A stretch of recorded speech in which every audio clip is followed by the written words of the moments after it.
다양한 분야의 명사를 초청해 삶의 지혜를 들어보는 시간 지혜다락방. 안녕하세요. 저는 김민진입니다. 지난주에 이어서 오늘도 지식생태학자 유영만 교수님과 함께하겠습니다. 큰 박수로 맞아주시기 바랍니다. 교수님 안녕하세요. 네, 안녕하세요. 반갑습니다. 네, 교수님 한 주간 잘 지내셨나요? 네.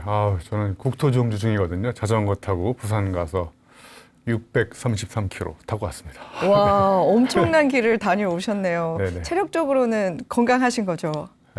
예, 가다가 지치진 않았으니까요. 예. 와, 정말 대단합니다. 지난주 강의에서도 참 대단한 걸 많이 느꼈지만 강의를 듣고 왜 언어의 연금술사로 불리는지 잘 알게 됐거든요. 네네. 그래서 오늘 강의도 굉장히 기대가 많이 됩니다. 오늘 강연은 어떤 주제로 이야기를 해주실 건가요? 계속 이제 주제는 언어에 관한 거고요. 네. 이제 메타포라고 은유법에 대해서 말씀드리려고 합니다. 그래서 우리의 복잡한 생각을 은유법을 잘 쓰시면 아주 간단 명료하면서도 사람들한테 감동을 줄 수 있는 그런 언어를 구사할 수 있는 이런 방법을 같이 생각해 보도록 하겠습니다. 네, 그러면 오늘 강의를 잘 들으면 교수님처럼 언어 유희를 잘 할 수 있을까요? 그렇게 되면 참 좋겠지만 조금 더 노력을 많이 하면 네. 될 것 같습니다. 네. 노력이 많이 필요한 거군요. 네. 설레는 마음으로 유영만 교수님의 강의 바로 청해 듣도록 하겠습니다. 여러분 큰 박수 부탁드립니다. 오늘은 특별히 메타포라고요. 우리말로 번역하면 은유법입니다.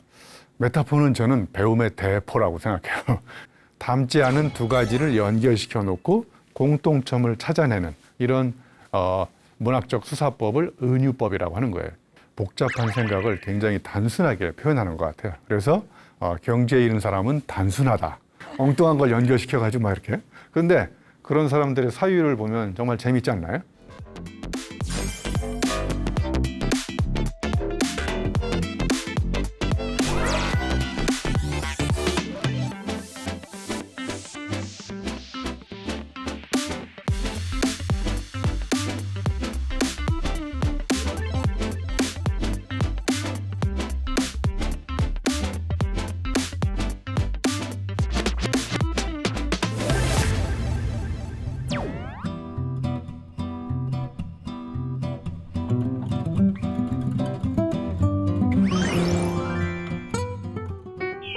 네, 여러분 안녕하십니까? 저는 한양대학교 유영만 교수입니다. 지난 시간에 이어서요, 이제 언어와 사고와 창의성의 주제를 이렇게 연결시켜서 계속 설명을 해드릴 텐데, 오늘은 특별히 메타포라고요. 우리말로 번역하면 은유법입니다. 메타포는 저는 배움의 대포라고 생각해요. 이 메타포를 배우시면 여러분의 배움의 출입구부터 완전히 새롭게 가능성의 문이 열린다고 생각하거든요. 그래서 우리 주변에 보면요, 경지에 이른 사람들의 공통점이 뭘까요? 어떤 경지, 성취감을 맛본 사람들, 이런 사람들의 공통점은 제가 보기에 복잡한 생각을 굉장히 단순하게 표현하는 것 같아요. 그래서 경지에 이른 사람은 단순하다. 그런데 단순하다고 경지에 이르지는 않는 것 같아요. 그런데 아무튼 우리 주변에 보면 정말 어렵고 복잡하고 힘들고 이런 이야기들을 굉장히 사람들이 알아듣기 쉽게 이렇게 설명하고 설득하는 사람들이잖아요. 그 사람들이 갖고 있는 굉장히 중요한 공통점은 메타포, 은유법을 잘 쓰는 것 같아요. 자, 그러면 제가 오늘 첫 번째 비유법 중에 신영복 교수님께서 말씀하신 내용 중에 하나가 공부는 망치로 합니다. 이런 이야기를 하신 적이 있거든요. 그래서 제가 저 구절이 마음에 들어가지고 공부는 망치다 이런 책을 쓴 적이 있어요. 자, 공부는 망치다 그러면 왜 공부가 망치일까 이런 호기심이 들지 않나요? 근데 여기서 한 글자만 바꾸면 이 공부는 망치다와 전혀 다른 뜻이 되는데 조사 하나를 바꾸면 전혀 다른 뜻이 돼요. 어떤 단어를 바꾸면 뜻이 바뀔까요? 예, 공부를 망치다.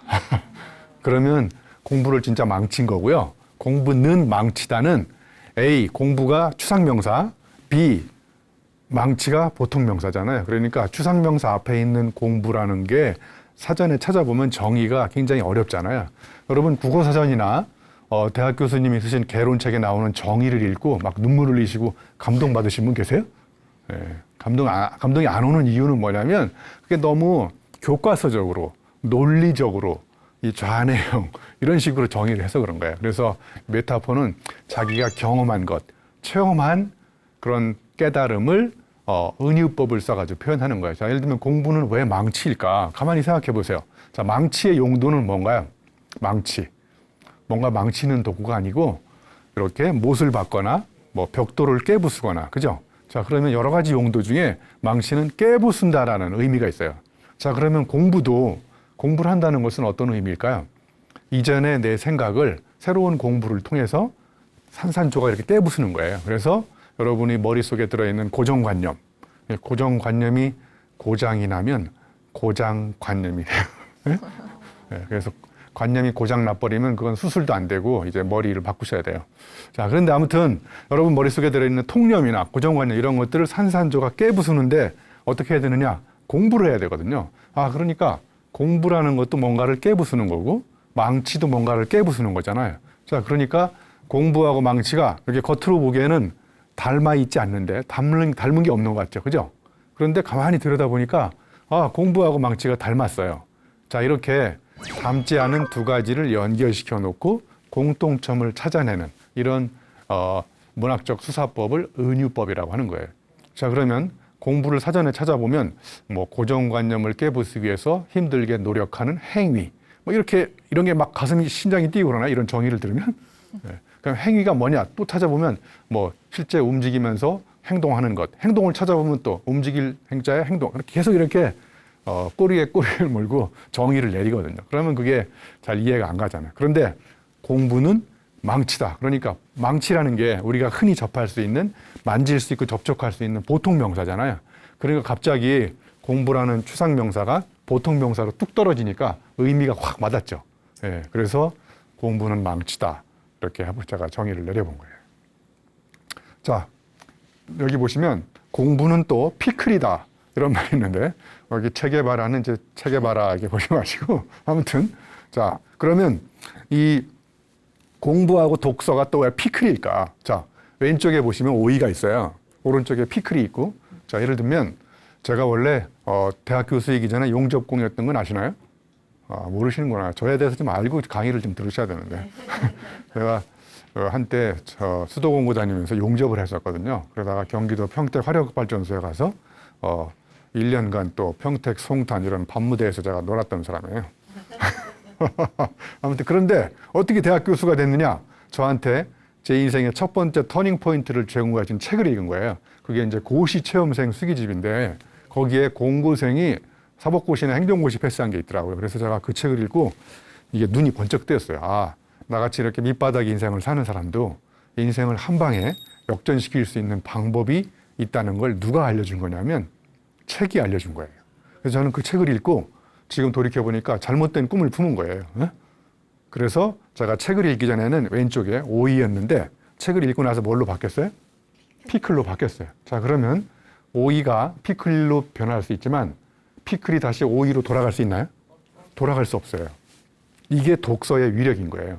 책은 읽기 전의 상태로 돌아갈 수 없는 위험한 매개체인 거예요. 네, 그래서 여러분 책을 함부로 읽으시면 저처럼 위험한 사람이 되는 거예요. 네, 여러분 지금 이렇게 정상인 이유는 책을 대충 읽으셔서 이렇게 되신 거예요. 네, 책을 제대로 읽으면 저처럼 정신 이상자가 되는 거예요. 네? 자, 그래서 독서가 피클인 이유는 가만히 보세요. 자, 독서하고 피클이 겉으로 보기에는 닮지 않았어요. 똑같이 독서는 추상명사, 피클은 우리가 흔히 만지고 먹을 수 있는 보통명사. 독서를 사전에 찾아보면 또 추상적이잖아요. 막 그 책, 뭐 또 누군가의 저서가 또 뭔지 모르겠어요. 저서를 읽고 의미를 이해하는 행위, 막 이렇게 또 정의가 돼 있단 말이에요. 그럼 이해가 안 가니까 그냥 아예 독서는 피클이다 이렇게 하니까 아, 독서가 오이에서 피클로 바뀌는 이런 변화를 전문 용어로 비가역적 변화라고 그래요.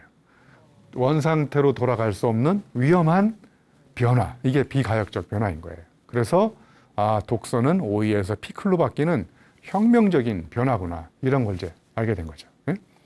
여러분 표정을 보니까 제 강의를 듣기 전에는 오이였는데 지금 서서 여러분 피클로 바뀌고 있어요.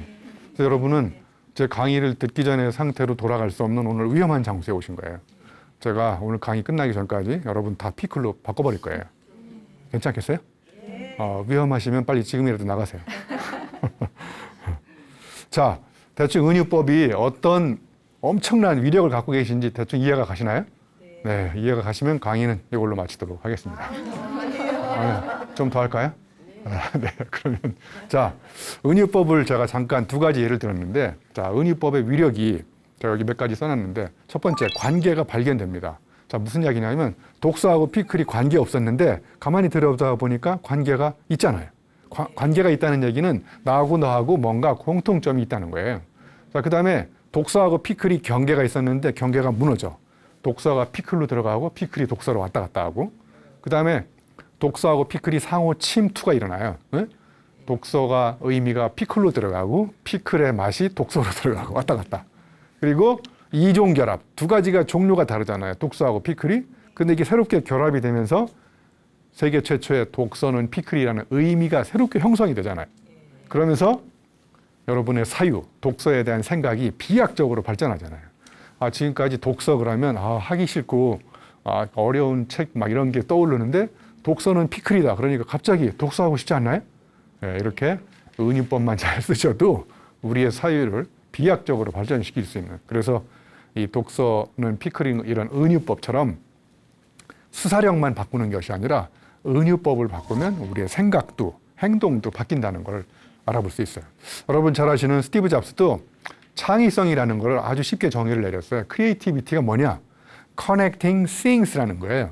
자, things가 뭐냐면요. 창의성의 재료예요. 여러분이 직간접적으로 경험했던 모든 그 경험의 총 두께를 things라고 보시면 돼요. 아까 things에 해당하는 게 뭐야? 독서, 피클, 공부, 망치 이런 게 다 서로 관계없는 things야. 그런데 내가 그 things 중에 몇 가지를 주워다가 커넥팅 해보니까 크리에이티비티가 나오는 거예요. 네? 그렇죠? 그러니까 창의적인 사람들의 굉장히 중요한 공통점. 첫 번째, 여러분이 창의적인 사람이 되려면 첫 번째, things가 많아야 돼요. 여기 things가 뭐라고 했어요? 직접 여러분이 경험한 것, 영화 본 것, 책 읽은 것, 사람 만나서 상처받은 것, 이런 재료가 창의성의 데이터베이스 안에 이렇게 많은 사람들, 이런 사람들은 뭔가 문제를 딱 던지면요, 안에 들어가가지고 이것저것 연결해가지고 바깥으로 이렇게 끄집어내요. 그래서 스티브 잡스 거를 이제 잠깐 바꿔서 다르게 얘기하면, 여러분 그 하늘 아래 새로운 거 없다 이런 말 많이 들어보셨죠? 네, Nothing is original, everything is remix. 모든 거는 다 주워다가 리믹스, 뒤섞은 것이다. 그러니까 독서하고 피클, 리믹스. 네, 독서하고 피클이 원래 저 독서에 대한 정의가 새로운 게 없는 거예요. 이미 있는 거를 이렇게 엮으니까 새로워 보일 뿐인 거예요. 네? 그래서 먼저 엮는 사람이 임자인 거예요. 네? 제가 오늘 보여주는 파워포인트 자료 이런 거 다 제 게 하나도 없어요. 남의 걸 주워다가 다 엮은 거예요. 그러니까 리믹스 시키니까 everything is 새로워 보이는 거예요. 네? 자, 이제 은유법의 예를 하나 또 들어보겠습니다. 불행 피하기 기술이라는 책에 보면 숙고하는 것은 손전등이지만 행동하는 것은 전조등이다. 자, 이런 은유법을 들었더니 어떤 친구가 교수님, 전조등이 뭐예요? 이렇게 물어보는 친구가 있어요. 자, 그러면 여기서 우리가 중요한 시사점을 얻을 수가 있어요. 은유법을 쓰는데 이해가 가시려면 어휘력이 어느 정도 뒷받침이 되지 않으면 은유법을 쓸 수가 없는 거예요. 아까 독서하고 피클이다 그랬는데 피클이라는 걸 모르는 사람이 있을 수 있다. 그러면 독서는 피클이다, 이게 이해가 갈까요? 이해가 안 가는 거예요. 그러니까 독서 뒤에 있는 모든 보통 명사는 다 직접 내가 만져보고 먹어보고 접촉해보고 경험해봤던 단어들인 거예요. 자, 그러면 숙고하는 게 왜 손전등이고 행동하는 게 왜 전조등일까? 손전등과 그러면 전조등의 차이는, 손전등은 예를 들면 요 정도 이렇게 앞에만 보이는 게 손전등이고 전조등은 저 앞에까지 비치는 거잖아요. 그죠? 자, 그럼 앉아서 계속 생각해봐야 요 정도밖에, 가까운 데밖에 비칠 수밖에 없는 아이디어가 나오는데, 나가서 행동하면 어떻게 된다고요? 멀리까지. 그러니까 생각지도 못했던 아이디어가 언제 떠오르느냐? 나가서 행동할 때. 예. 그래서 제가 존경하는 우리 신영복 교수님도 이런 말씀을 한 적이 있어요. 손은 하나, 머리는 하나지만 손가락과 발가락 몇 개예요? 10개. 예. 그러니까 나가서 앉아서 생각하면 머리가 하나이기 때문에 아이디어가 하나밖에 안 떠오르는데, 나가서 손발을 움직이면 10개의 아이디어가 떠오른다는 거예요. 응? 재밌지 않습니까? 네. 우리 한민복 시인, 제 고등학교 선배님이 아이가 뱃속에서 10달이 있다 나오는 이유가 있다는 거예요. 응? 네. 손가락을 하나, 둘, 셋 개 세가지고 손이 10손가락이 딱 됐을 때 10달 되면 나온다는 거예요. 아무튼 이렇게 우리 주변에 보면 정말 비정상적인 사람들이 너무 많아요. 엉뚱한 걸 연결시켜가지고 막 이렇게. 그런데 그런 사람들의 사유를 보면 정말 재밌지 않나요? 재미있는 이유는 우리가 틀에 박힌 언어를 남과 다른 방식으로 사용하기 때문에 그런 거예요.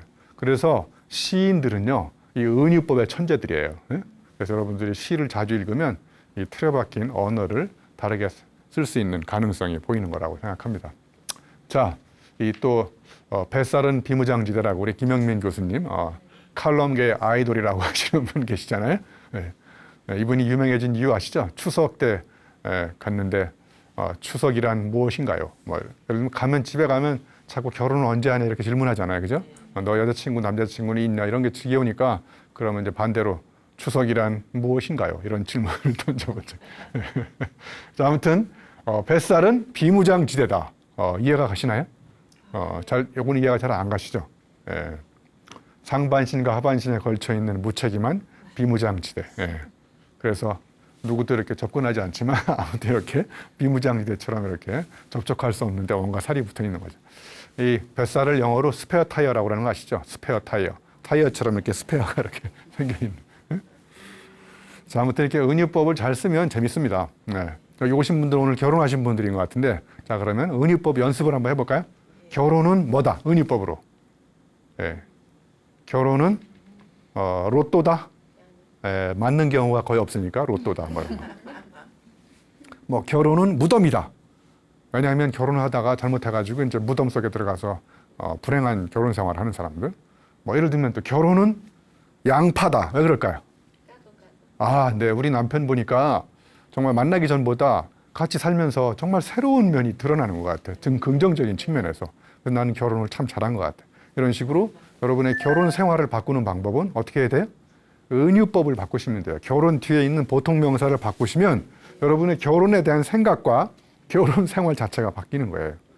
결혼은 무덤이다 이렇게 생각하는 사람하고 결혼은 양파다 이렇게 생각하는 사람은 결혼 생활이 두 사람의 결혼 생활을 비교해 보면 어떤 차이가 있는지 금방 확연하게 느낌이 오잖아요.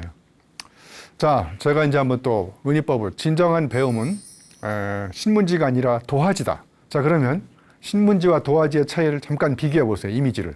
신문지에는 뭔가 이렇게 엄청나게 글씨가 꽉 차 있죠. 네? 자, 그다음에 도화지는 하얀 백지. 자, 그러면 진정한 배움은 신문지처럼 뭔가 꽉 차 있는 데다가 내 머리를 들이받고 이렇게 하는 것도 필요하지만 백지, 도화지에다가 내 생각을 새롭게 그려나가는. 네? 그러니까 누구도 걸어가지 않는 길 하얀 백지에다가 내 생각을 쏟아놓는. 네. 그래서 여러분도 글 쓸 때 글 잘 써지나요? 잘 안 써지죠? 잘 안 써지는 이유는 잘 쓰려고 그러기 때문에 그래요. 앞에 있는 잘자를 떼내버리고 그냥 쓰세요. 그러면 이제 개발 소발이 나오거든요. 그럼 개발 소발이 나중에 고치면 글발이 되는 거예요. 제 책도 다 개발 소발로 쓴 거예요. 그 독자들이 뭐라고 그래가지고 자꾸 고쳐가지고 이렇게 글발로 만드는 거예요. 그러니까 일단 쓰면 백지 위에다가 하얀 종이에다가 뭔가를 쓰면 놀랍게도요, 하얀 백지 위에 써있던 문장이 다른 문장을 이렇게 불러와요. 한번 해보세요, 진짜로. 한 문장을 쓰지 않고 백지를 놓고 들여다볼 때 머리가 하얗게 확 바뀌어요. 그런데 거기다 뭔가를 쓰고 그 다음에 생각하면 이 썼던 문장이 다른 걸 끌고 온다니까요. 그러니까 글쓰기는 발상이 아니고 연상인 거예요, 연상. 그러니까 여러분이 글을 잘 못 쓰는 거는 은유법하고 똑같아요. 연결시킬 재료가 없으니까 안 써지는 거예요. 네? 제가 이렇게 책을 93번째까지 쓰거나 번역한 원동력은 저는 엄청난 경험을 했잖아요. 시골에서 제 고향이 충북 음성에서 수렵, 어로, 채취, 농경 생활했잖아요. 그리고 저 고등학교 때는 또 일찍부터 술을 마시고 불량 청소년으로 그리고 저 또 평택 송탄 가서 회색빛 청춘을 보내고 이런 모든 경험이 다 지금 생각하면 이 엄청난 글감으로 작용하는 거예요. 그래서 여러분도 저처럼 글을 잘 쓰시려면 방탕도 하시고 방랑생활도 하시고 그래서 방황을 해봐야 방향을 잡을 수 있는 거예요. 거꾸로 방향을 잡으려면 이 방향은 감동의 느낌표이거든요. 그럼 느낌표는 어디서 나오냐면 호기심의 물음표, 곡선의 물음표가 직선의 느낌표를 만드는 거예요. 그러니까 물음표를 가지고 방황을 많이 한 사람일수록 감동의 느낌표를 찍을 수 있는 거예요. 자, 그 다음에 제가 또 한번 제 경험인데요. 제가 몇 년 전에 잠실 실내체육관에 가서 14,000명을 대상으로 강의를 한 적이 있어요. 와, 제가 정말 태어나서 14,000명을 대상으로 강의한 게 처음이거든요. 근데 제 강의를 들으러 14,000명이 왔는 줄 알았더니 제 뒤에서 G드래곤이 공연을 하더라고요. 네.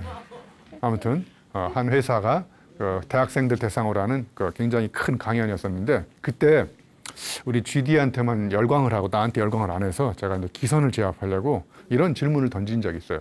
여러분, 열정과 열광의 차이는 뭡니까? 여러분, 열정과 열광의 차이.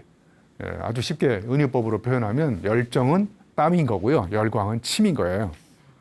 이해가 가시나요? 열정은 내 열정은 내 일에 몰입을 하면서 부산물로 나도 모르게 땀이 흘러요. 열광은 남의 일에 발광하면서 부산물로 침이 나와요. 그러니까 여러분, 성공하는 사람은 땀을 흘리나요? 침을 흘리나요? 땀을 흘리죠. 건강한 사람은 침을 흘리는 사람이에요? 땀을 흘리는 사람이에요? 땀을 흘리는 사람이에요. 여러분, 우유 앉아서 먹는 사람보다 우유 배달하며 땀 흘리는 사람이 더 건강하다는 이야기가 있잖아요. 자, 그러니까 간단한 땀과 침의 차이지만 저거를 추상명사 열정과 열광에 대입해서 이렇게 쉽게 풀어낼 수 있다는 거예요. 그럼 사람들이 금방 확 와닿게, 열정은 땀이구나. 내 일에 몰입하면서 막 에너지를 쏟고 막 육체적으로 노동을 하니까. 근데 침은 앉아서도 나오잖아요, 가만히.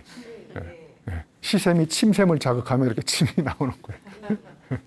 그래서 참고로 열정과 열광의 차이를 땀과 침의 차이를 한번 비교해 보세요. 그러면 땀하고 침은 몇 가지 차이가 있는지 한번 이따 돌아가시면서 쭉 써보세요. 땀하고 침은 어떤 차이가 있는지. 그 중에 하나만 알려드릴게요. 일단 나오는 방향이 달라요. 땀과 침은. 땀은 안으로 들어가야 돼, 바깥으로 나와야 돼요.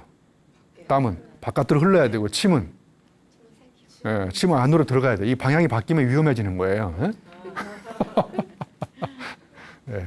침이 계속 흘러지면 이게 추해 보이는 거잖아요. 재미있으시죠? 네. 재미있으시면 크게 웃어주시고 그러세요. 자, 김승희 시인이 쓴 새벽밥이라는 시가 여기 은유법이 들어있거든요. 제가 시인들이 은유법의 천재라고 그랬잖아요. 새벽에 너무 어두워 밥솥을 열어봅니다. 하얀 별들이 밥이 되어. 자, 갑자기 별들이 밥이 됐다. 으스라져라 껴안고 있습니다. 정말 놀라운 표현 아니에요? 하얀 쌀을 보고 별들이 서서 으스라져 껴안고 있다는 거예요. 별이 쌀이 될 때까지, 쌀이 밥이 될 때까지 살아야 합니다. 그런 사랑 무르익고 있습니다. 자, 그러니까 별이 쌀이 되고 쌀이 밥이 되고, 아까 은유법의 특징이 뭐라고 했어요? 상호 침투가 일어나면서 경계가 무너지고 관계없는 것들이 관계가 깊어진다고 그랬잖아요. 그래서 시인은 쌀을 보고 별을 생각한 거죠. 근데 여러분은 쌀을 보고 별을 생각하세요? 그냥 배고프니까 빨리 먹어야 되겠다 이런 생각밖에 안 들잖아요. 그러니까 여기 이제 제가 정리를 하면 은유법의 첫 번째는 비트는 거예요. 쌀이 별로 비틀어지고 별이 쌀로 비틀어지고. 그래서 나 스스로를 먼저 문을 여는 거예요. 쌀이 나한테 들어오게. 별이 문을 열어. 쌀이 나한테 들어오게. 그 다음에 이제 타자를 수용하는 거예요. 별이 쌀을 수용하고 쌀이 별을 수용하고. 그러면 서로 뒤흔들어 가지고 이제 쌀과 별의 의미를 파괴한 다음에 제3의 의미를 새롭게 창조해내는 거예요. 그래서 여러분들이 시를 많이 읽으시면 그만큼 굉장히 창의적인 사람이 될 수 있고 은유법을 잘 쓸 수가 있어요. 제가 이번에 부산 국토종주 자전거 타고 가면서 여러 가지 책도 가져가지 않고 딱 시집을 하나 가져갔거든요. 그래서 피곤하지만 저녁 때 이렇게 시집에 시 문구를 이렇게 열어보면서 그 문구와 내가 고통을 흘리면서 땀을 흘렸던 이런 것들을 시적인 언어와 연결시켜서 이렇게 제가 장문에 글을 썼어요. 그래서 국토종주는 완주가 아니라 온주다. 여러분, 완전함과 온전함의 차이 아시죠? 그러니까 완벽함, 완전함, 완성 이런 것보다는 온전히 나의 몸을 갖고 가면서 나의 정체성, 나다움을 드러내는 행위가 온전함이야. 그래서 제가 온주라는 단어를 만들었어요. 온주가 따뜻한 줄 숫자가 아니고요. 자, 제가 또 지식이라는 개념과 산부인과 의사라는 개념을 갖다 붙여가지고 지식 산부인과 의사 이렇게 제가 또 세계 최초로 단어를 하나 만들었어요. 그래서 지식을 창조하는 방법을 지식 임신, 지식 출산, 지식 입덧, 지식 애무 이런 단어를 제가 세계 최초로 만든 거예요. 예. 근데 이런 생각은 어디서 떠오르는 거냐? 여러분 봐보세요. 이 지식이라는 개념하고 산부인과 의사가 서로 따로 구분하자에 있어요. 그죠? 그러면 지식은 아시죠? 산부인과 의사도 아시죠? 그러면 이렇게 흔해 빠진 단어를 저는 취미 생활이 뭐냐면 이걸 갖다 붙여요. 갖다 붙이니까 지식 산부인과 의사가 탄생한 거잖아요. 그러니까 전 세계에 지식 산부인과 의사는 저 혼자밖에 없어요. 응? 근데 문제는 지금 지식 산부인과 의사라고 얘기하는데 한국 산부인과 의사협회에서 저를 의사로 인정 안 해주고 있어요. 응? 제가 실제로 경험한 건데 제가 트위터에다가 제가 한참 트위터 열심히 할 때 영향력 지수 한 10 안에 들었던 사람이거든요. 지금 트위터도 안 하지만. 근데 제가 재미있게 표현하기 위해서 저는 한양대학교 교수이자 작가이자 지식 출산을 새롭게 도와주는 지식 임신 클리닉을 개설하고 있는 지식 산부인과 의사다 이렇게 했더니 의사가 나타나가지고 나한테 의사냐고 물어보더라고요. 물어보는 조짐이 약간 좀 기분이 나빴어요. 그래 의사다 그랬더니 그러면 의사 자격증이 있냐고. 아, 야, 내가 만든 건데 무슨 자격증이 필요하냐. 어? 그래서 야 그러면 색채의 마술사 샤갈은 화가잖아요. 그죠? 저 사람이 자기를 표현할 때 마술사라고 표현하잖아요. 그럼 샤갈은 마술사 자격증 있나요? 그럼 윤봉길 의사는 의사입니까? 네. 이렇게 얘기했더니 교수님하고 더 이상 얘기하고 싶지 않다고. 네. 그래서 나도 너하고 얘기하고 싶지 않다고 그랬어요. 근데 뭔가 이렇게 창의적인 생각을 하면 주변에서 이렇게 박수 쳐주고 굉장히 신기한 생각이고 색다른 생각이 이렇게 응원해 줘야 되는데 자꾸 시비를 거는 사람들이 주변에 많다는 거예요. 예? 그래서 정말 의사소통이 가장 안 되는 사람들 의사라는 걸 알게 됐어요. 다 그런 건 아니다 이렇게 얘기해 또 의사가 항의를 하면 예외가 있다고 얘기를 하죠. 그래서 제가 의사들 대상으로 의사소통 교육과정을 하나 개설하려고 그래요. 예? 좀 의사들한테 의사소통 방법을 가르쳐야 될 것 같아요. 자, 그런데 그 친구가 나보고 교수님은 의사가 아닌데 의사라고 사기를 쳤기 때문에 대중을 상대로 공개 사과하라는 거예요. 그 제가 공개 사과를 이렇게 했어요. 예? 그랬더니 교수님 정말 대단하시다고. 교수님하고 더 이상 얘기하고 싶지 않다고. 나도 너하고 얘기하고 싶지 않다고 그랬어요. 근데 자, 이걸 제가 그냥 보여드린 이유가 있어요. 자, 공하고 개하고 사과가 따로 떨어져 있으면 익숙하죠? 여러분한테 제가 공하고 개하고 사과 하나씩 보여주면 웃어요, 안 웃어요?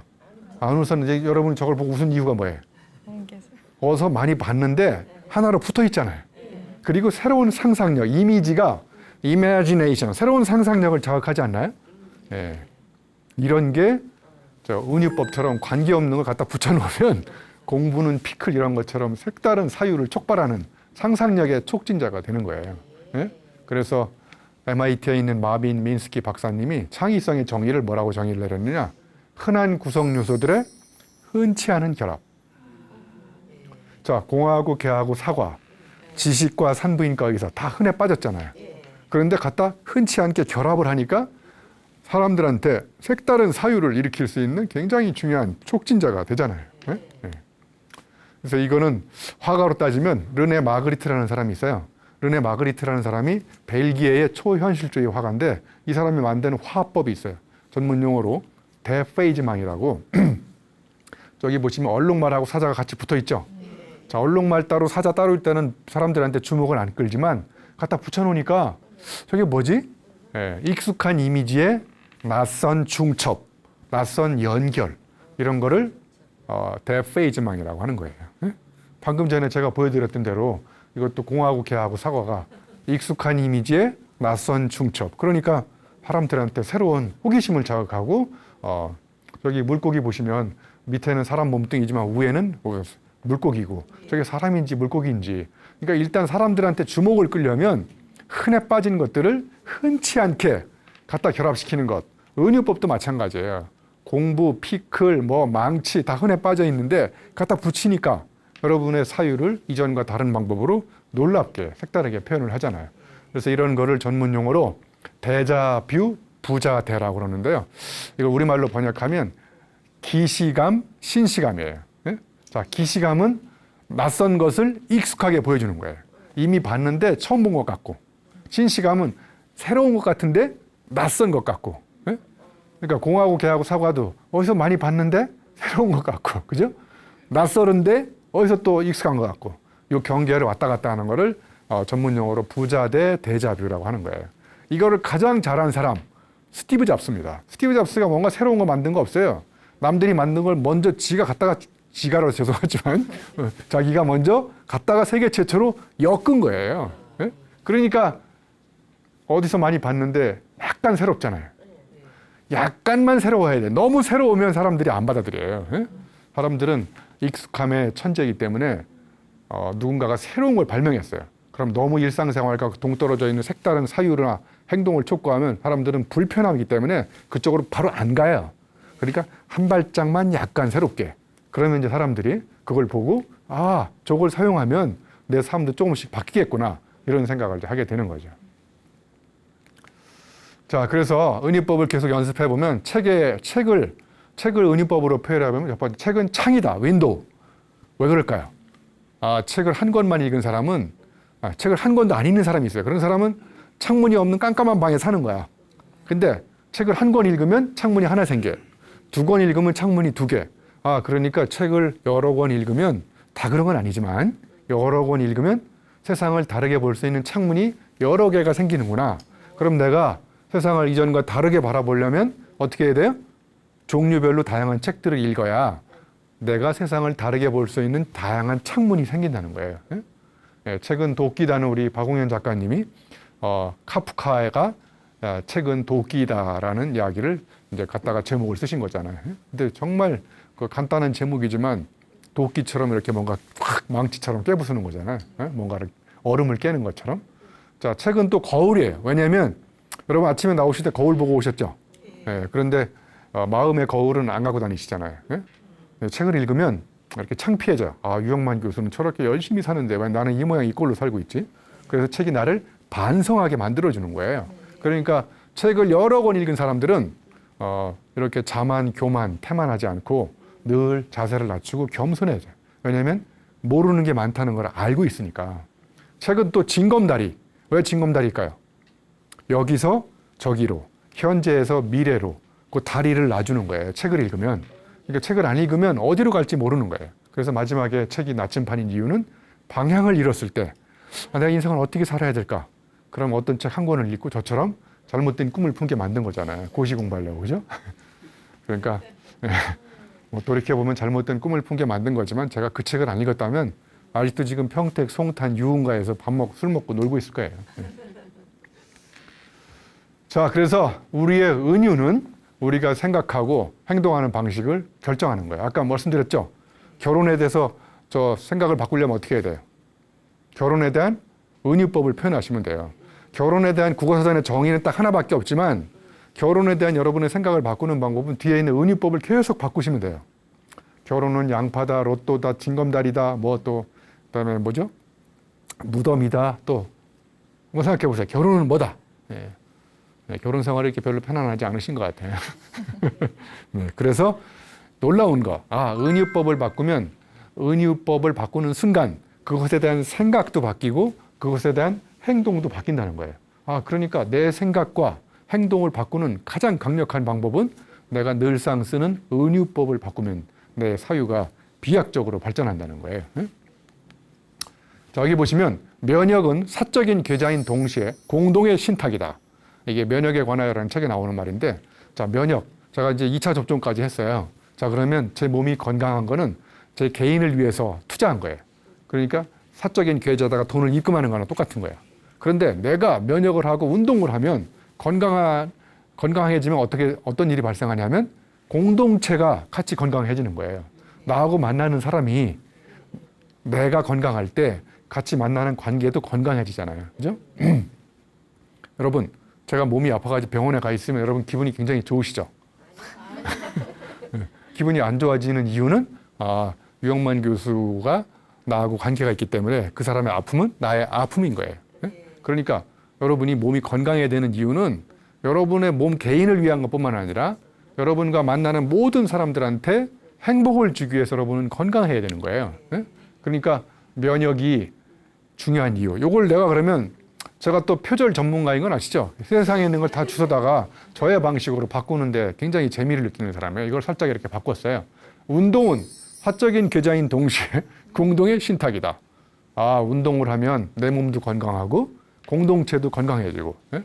그래서 제가 1년 365일 거의 매일 아침에 운동을 하거든요. 예? 예, 그래서 제가 부자의 일원칙, 몸에 투자하라 이런 깨알 홍보로 제가 책을 쓰기도 했어요. 그래서 체력은 어디서 나오느냐? 뇌력에서 나오는 거야. 아니, 뇌력이 어디서 나와요? 체력에서. 그러니까 몸이 건강하면 건강한 마음이 나오고 건강한 정신이 깃드는 거예요. 여러분 병원에 누워 있는데 상상력이 막 풍부해가지고 열정적으로 살아가는 사람이 있어요? 병원에 누워 있는데? 예. 그러니까 패션, 열정 이런 것도 어디서 나오느냐? 체력에서 나오는 거예요. 예? 그래서 여러분 몸이 망가지면 몸빼 바지 입어야 돼요. 몸빼 바지는 정말 기적 아닙니까? 어떤 몸도 다 받아주잖아요. 예. 그런데 몸빼 바지 입으시면 이제 아주머니로 바로 전락하는 거예요. 자, 그래서 이 창의성은 다시 한번 정리하면 이제 다른 사람의 저 MIT의 미디어랩 소장님을 하셨던 니그로 폰테 교수님이신데 저분이 창의성은 만날 것 같지 않은데 unlikely juxtaposition은 뭐냐면 만날 것 같지 않은데 이질적인 게 서로 만나는 순간 크리에이티브 스파크가 탁 튀면서 만난다는 거예요. 예? 공부하고 망치가 이질적이잖아요. 만났는데 세계 최초의 크리에이티브 데피니션 단어가 딱 떠오르잖아요. 그죠? 이런 식으로 창의성은 이종 결합에서 나온다는 거예요. 그러니까 우리는 비슷한 사람, 전공이 같은 사람 이런 사람들끼리 계속 만나면 그냥 유유상종이 되지만 그죠? 가끔씩 이래도 나하고 전혀 다른 세계에 사는 사람, 그다음에 나하고 전혀 다른 공부를 하는 사람, 그죠? 이런 사람들을 자꾸 만나면 어떻게 되냐면 내 익숙한 생각이 낯선 생각과 접속되면서 내 생각 안에도 다른 사유가 싹이 트기 시작하는 거예요. 자, 그리고 이제 은유는 역지사지의 도구다. 역지사지. 역지사지가 왜 역지사지인지 아시죠? 아까 말씀드렸듯이 자, 별이 쌀의 입장이 돼보는 거예요. 그죠? 쌀이 별의 입장이 돼보는 거고 독서가 피클인 거는 독서가 한번 피클 입장이 돼가지고 생각해보는 거예요. 예? 피클은 또 독서가 무슨 꿈을 꿈고 있는지 그 사람 입장에 대해 한번 생각해보는 거고. 예?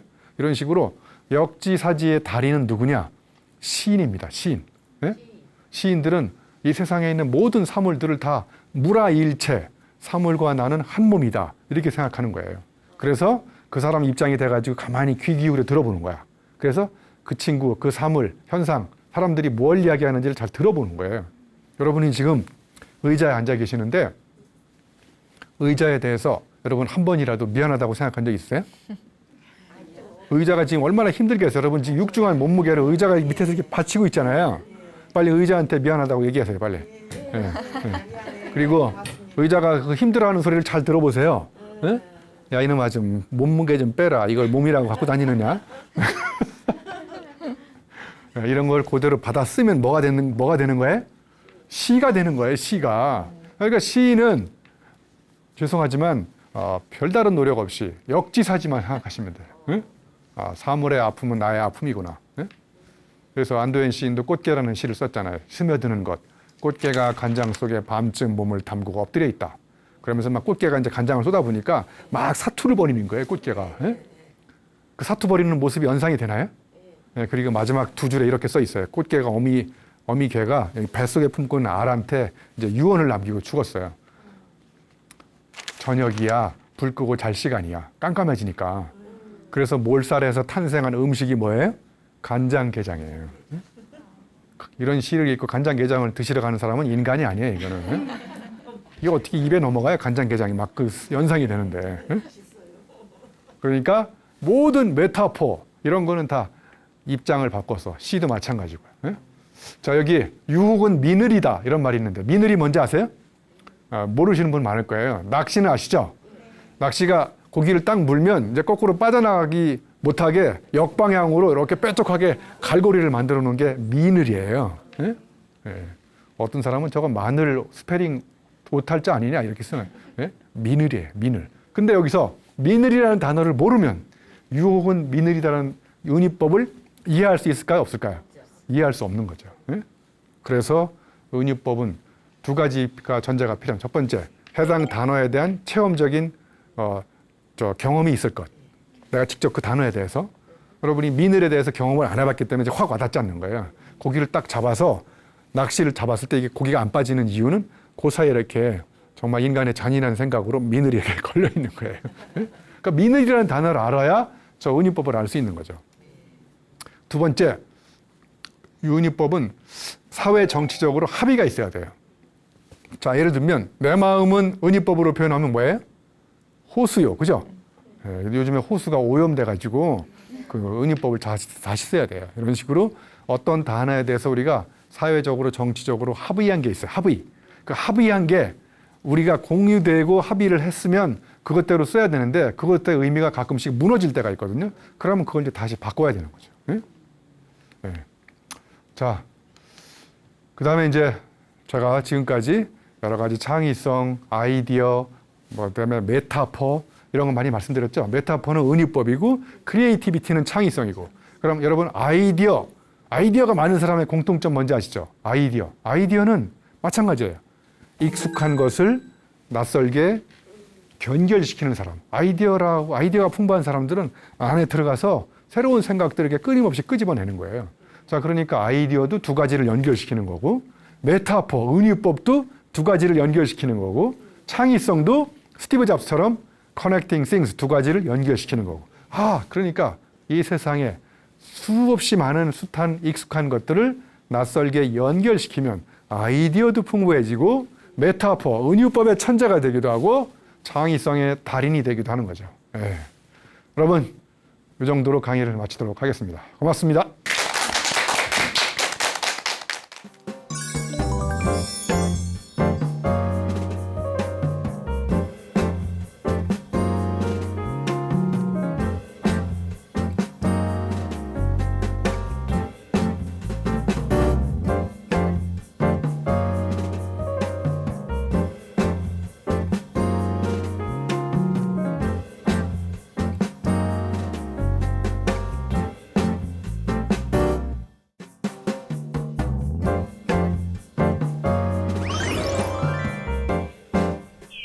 네, 오늘 강연을 들으면서 또 독서의 중요성, 또 공부의 중요성에 대해서 다시 한번 생각해 보게 됐는데요.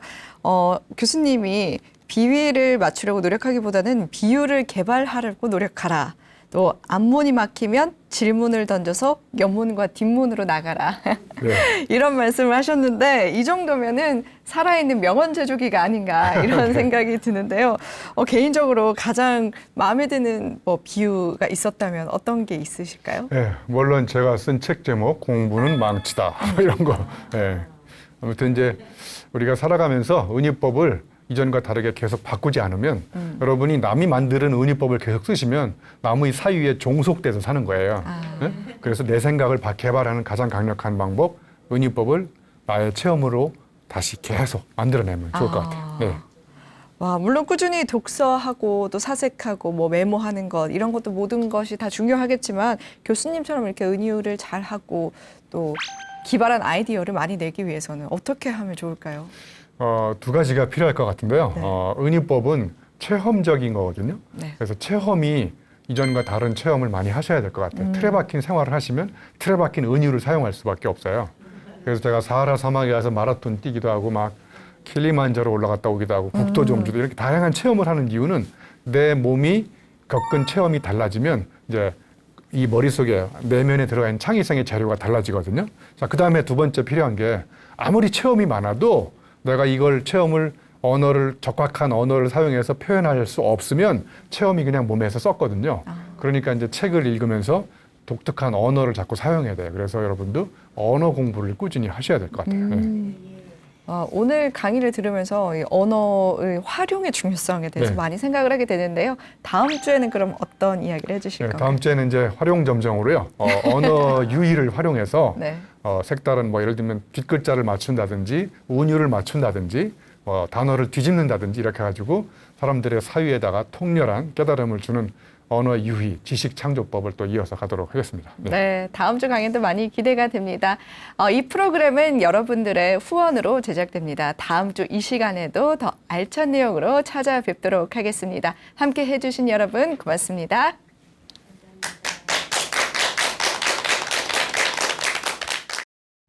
감사합니다.